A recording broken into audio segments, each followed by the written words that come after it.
성경에 나오는 악령들, 그러니까 우리가 보통 귀신이라고 부르는 존재들이죠. 이들은 대체 어디서 왔을까요? 흔히들 그냥 타락한 천사겠거니 생각하는데요.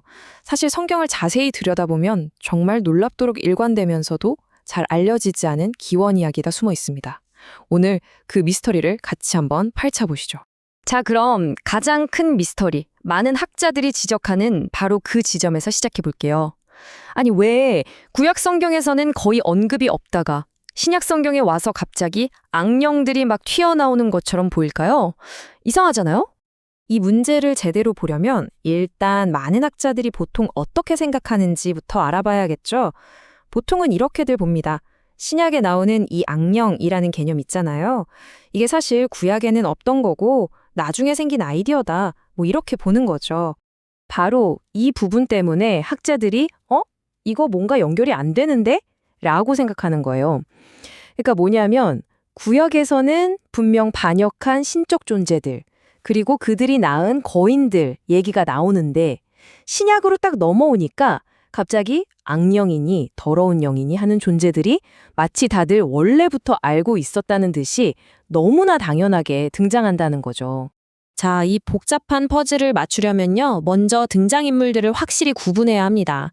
이 고대 드라마에 나오는 핵심 그룹이 세 그룹이 있거든요. 이들을 헷갈리기 시작하면 이야기가 완전히 꼬여버립니다. 자, 이 표를 한번 보세요. 모든 게 딱 정리되죠? 여기서 진짜 중요한 게 뭐냐면 하나님의 아들들이랑 우리가 아는 악령이 서로 다른 존재라는 거예요. 완전 다른 그룹입니다. 창세기에서 반역했던 그 신적인 존재들은 지금 심연, 그러니까 지옥에 갇혀 있단 말이죠. 그럼 복음서에 나오는 그 수많은 악령들은 도대체 누구냐는 거죠? 이들이 아니라는 거잖아요? 바로 이거예요. 이 점을 확실히 해야 합니다. 복음서에서 예수님이 쫓아내시는 그 악령들은 창세기에서 반역했던 그 오리지널 타락천사들이 아니라는 겁니다. 그게 아니고 그들의 혼혈 자손들, 즉 거인들의 죽은 영이라는 것. 이게 이 설명의 가장 중요한 포인트예요. 오케이. 그럼 타락한 천사들이 직접 활동하는 게 아니라면 대체 이 악령들은 어떻게, 어떤 과정을 거쳐서 생겨나게 된 걸까요? 그 기원을 한번 차근차근 따라가 보죠. 이게 아주 명확한 원인과 결과가 있어요. 자, 보세요. 모든 건 금지된 결합. 여기서부터 시작해요. 신적인 존재랑 인간이 만나서 아이를 낳습니다. 그게 바로 거인, 네피림이죠. 근데 이 거인들이 홍수나 전쟁으로 다 죽어버렸어요.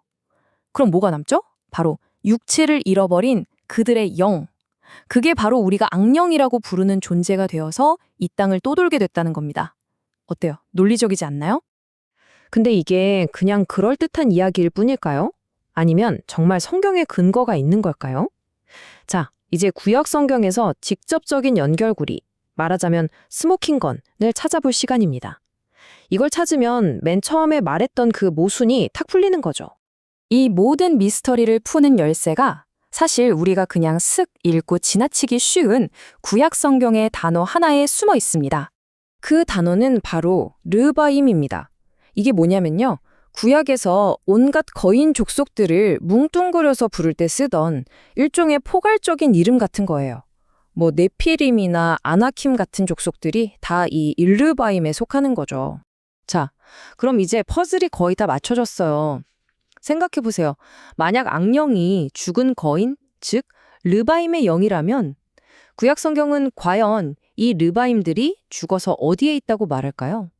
바로 이 질문에 모든 해답이 들어있습니다. 바로 이거예요. 아하 하는 순간이죠. 에스겔이나 이사야서 같은 곳을 보면요. 이 르바임이 죽어서 어디에 있냐? 바로 지하세계, 그러니까 죽은 자들의 영역에 있다고 명확하게 나와 있습니다.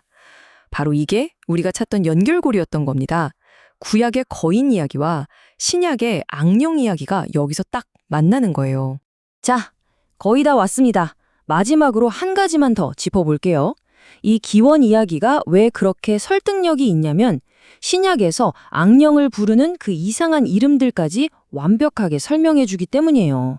신약 성경을 보면 예수님이 악령을 쫓아내실 때 더러운 영이라고 부르는 장면이 많잖아요.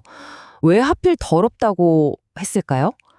고대 유대인들에게 더럽다 혹은 부정하다는 건요, 단순히 위생 개념이 아니었어요. 이건 섞여서는 안 될 것이 섞인 상태, 즉 금지된 혼합을 의미하는 아주 중요한 개념이었습니다. 자, 이제 모든 게 이해가 되시죠? 이 논리를 따라가면 모든 이름이 딱 맞아떨어져요. 죽은 거인의 영이니까 악령 또는 귀신이고요. 신적인 존재와 인간이라는 섞이면 안 되는 것의 결과물이니까 더러운 영인 거예요. 심지어 사해문서에서는 이들의 출생 배경 때문에 사생아의 영이라고까지 부르거든요. 모든 이름이 결국 하나의 기원을 가리키고 있는 거죠. 결론적으로 이 관점에서 보면 성경은 전혀 모순되지 않았던 겁니다. 처음부터 하나의 일관된 이야기를 하고 있었던 거죠. 단지 우리가 그 중간에 숨겨진 연결고리를 못 보고 지나쳤을 뿐이에요. 자, 오늘 이야기를 통해 이런 생각을 해볼 수 있을 것 같아요. 우리가 너무 잘 안다고 생각했던 그 익숙한 성경 본문 속에 사실은 우리가 전혀 눈치채지 못했던 또 다른 고대의 세계관이나 잃어버린 이야기들이 숨어 있는 건 아닐까요? 한 번쯤 깊이 생각해 볼 만한 질문인 것 같습니다.